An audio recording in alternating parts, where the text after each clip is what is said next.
Welcome to the Inside Story. I'm Billy Hollowell, and on today's show, we are welcoming Leonardo Blair from the Christian Post. We're going to be talking about art today, which is a little bit of a departure and a welcome one. I always love getting a chance to talk about different topics. And today, Leo, you went and met with an artist and had a chance to see some of his work. His name is Zimou Tan. He's a Christian, and we'll get into a little bit of his backstory. But what can you tell us about him? Yeah, well, Zimou Tan, and thanks for having me again, Billy. Zimou Tan, he's an award-winning traditional fine artist that who specializes in portrait and narrative, figurative paintings and drawings. Um, and he's a master artist, and he is also a professor of art, and he has his solo exhibition that is on display right now. It's at the Arkell Museum in upstate New York, and it's going to be on until April 28th. So if you guys want to go check it out, I think it's an excellent way to sort of get in touch with Mr. Tan. Well, and some people might be wondering, well, why are they talking about an artist today? And there are a number of reasons why. His art is very influenced by his faith, and we'll get into a little bit here of, even a recent prompting from God that sort of changed the way he was looking at the show he's putting on right now with the current pieces he has. But one of the things that I found really interesting, and you write about this over at the Christian Post, but he doesn't depict the face of Jesus. Talk a little bit about that, because that's really interesting.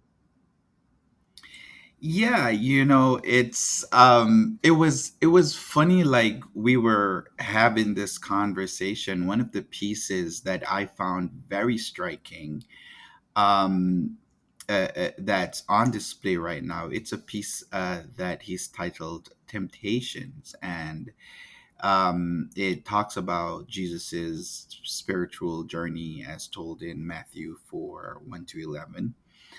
And the piece shows Jesus, or a figure of Jesus sitting on a rock, and there's a shadow on his face.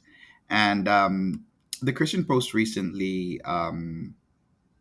sort of did coverage on a viral TikTok trend where there were claims being made that Russian President Vladimir Putin opened up this vault that revealed a number of historic icons depicting Jesus and the Virgin Mary and his disciples, and they were black.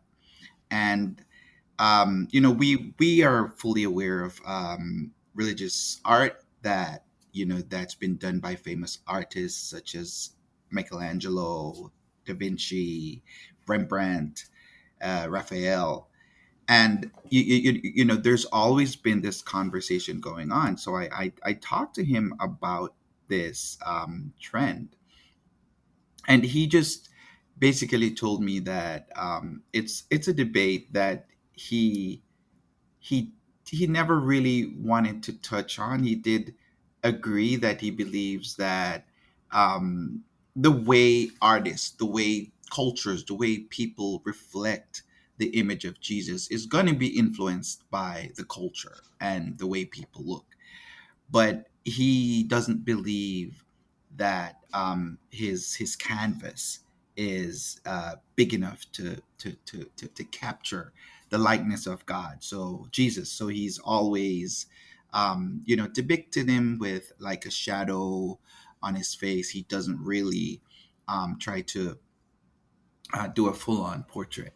So it was a very very interesting take on this ongoing debate that seems to crop up ever so often. Yeah, I mean, I want to read his quote that you have in the story here, and it encapsulates some of what you just said, but I think it's actually important. I mean, this is a portrait artist, right? So he Hmm. specializes in in showing somebody's face, right? And being able to beautifully do that. But he said a lot of times I either put him, meaning Jesus, under shade, under the shadow, or thinking really small. The face is not clear enough. I'm a portrait specialist. Portrait is my specialty, but I do not have that courage. I don't think that I have that right to narrow down how Jesus looked like. And I thought, man, what an interesting, for somebody who has the power and the ability to shape how somebody might actually see, at least artistically, obviously, what Jesus could have looked like in his view, in the artist's view. He chooses not to, and that's super interesting to me. In light of the abilities and the talents that he has to do that, he can do it. He chooses not to do it, and you just explained that really beautifully. Now, let's talk a little bit about his faith because he converted to Christianity, and before that, you know, was not a believer. What can you tell us about that journey and how it's impacted his art? Yeah, I mean, he converted to Christianity about 10 years ago. He's 50 years old now. Um, so he converted pretty late in life, but he was always, very spiritually aware. His influences were mainly Buddhist because he was born in China and he came to America when he was 14. Um, but he had a very powerful conversion moment. He's a bit of a philosopher. He was. I don't think you stop thinking when you become a Christian. I just think that and it comes up in his art.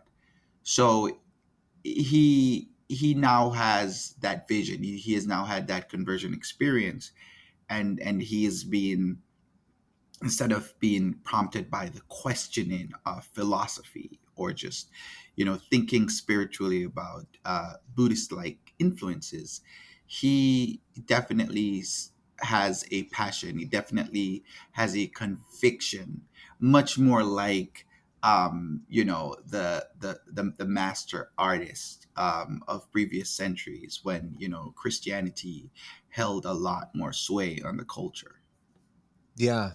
Yeah, well, and it's interesting because he became a Christian at 40 years old, right? And so he had gone to school for art, he had already been exercising his art, and you see the influence on his art. In fact, he talked about this experience of feeling God calling him to shift the types of portraits and artwork that he presented recently after he heard a sermon. Can you talk a little bit about that? Because I just think, before you answer, it's so interesting when you look at George Barna and the Barna Group and the statistics that are out there, and how for most people their worldview is shaped when they're, by the time they're 13 years old or even younger, their worldview is set in stone. And yet you have a guy here, and this happens with others at age 40, who becomes a believer and his entire worldview shifts, and it has this impact on his art.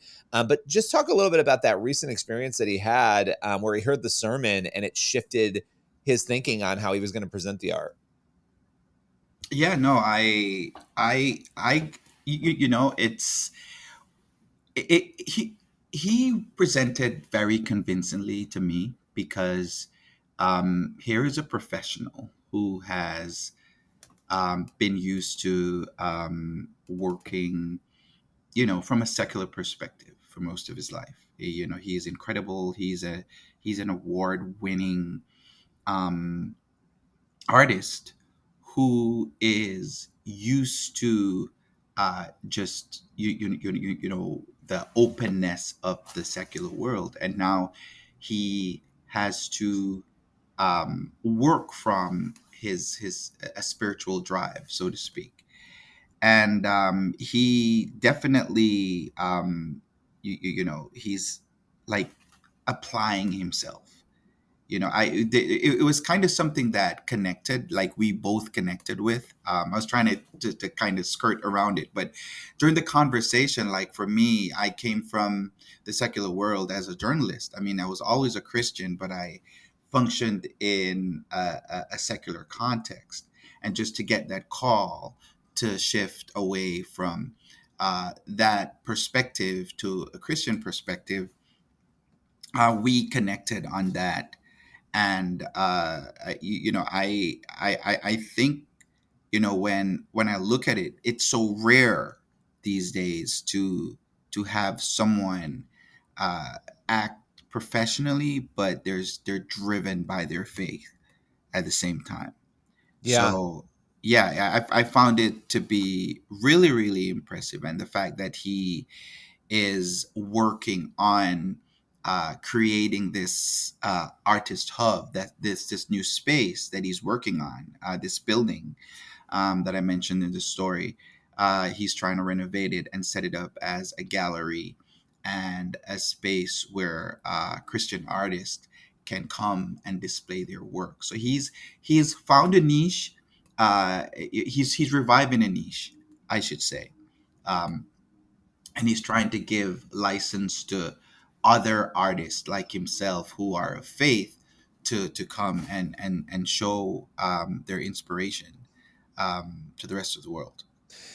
You just brought something up that I think is so important for us to talk about as Christians. Christians framed so much of what goes on in our world today, from artwork to architecture down the line. Years ago, Christianity was the baseline for all of these things, right?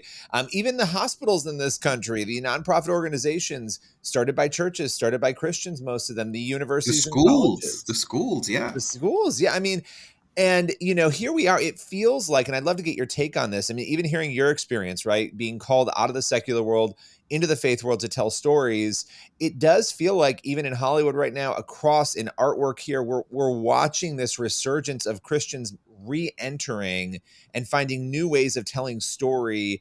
Really the same old story, and I mean that in a positive sense, the gospel, the story we all need, but sort of reintegrating and finding ways to reach people. It just feels like there's a resurgence going on. I don't know what your take is on that, but I'd love to hear it. Yeah, no, and I mean there needs to be a resurgence of this because I feel like a lot of the storytelling in mainstream media today about Christianity has not been truthful. Um, it needs to be told by people who are living in the world. The Bible says we live in the world, but we are not of the world. So there's always going to be that tension, right? Between what the Bible says, the spirit lusteth against the flesh, and the flesh lusteth against the spirit. Um, so we have to, like Zimou's art, it reflects that tension. Here is a very talented master artist, uh, wrestling with his faith, and then he gets this show. And it shows the process that he went through to make a decision as to how much of his work gets displayed. And then he gets this directive from God: hey, I want you to do this. And he, obeys. The Bible says obedience is better than sacrifice. And here we are right now. We're talking and we're having a conversation about his work. We're talking about Jesus because of his work. So I think whatever it is that God calls us as Christians to do, we have to try to uh, live our faith authentically. And for those of us who are living, it should also reflect the tension of being in the world, but not of the world. You see what I'm saying? And not a caricature of what people who have no experience of what living for Christ is like. Yeah, no, absolutely. And I think it's incredibly powerful. I love that you went and did this. We can cover news stories all day and we need to do that. But these feature stories, they speak to something deeper and more important. And you do such a good job. And when I say more important, I mean more timeless. I mean, these are the issues that the political issues matter, the news issues are incredibly important. But this sort of thing, digging into what's happening culturally and how people's lives have been impacted by the gospel, that is something that you do so beautiful here in this story. We are going to link out to the story in the show notes. Leo, appreciate your time today. Always a pleasure, Billy. Always a pleasure. Everyone else, make sure you head on over to the Christian Post and come back next week for another episode of The Inside Story. We'll see you then.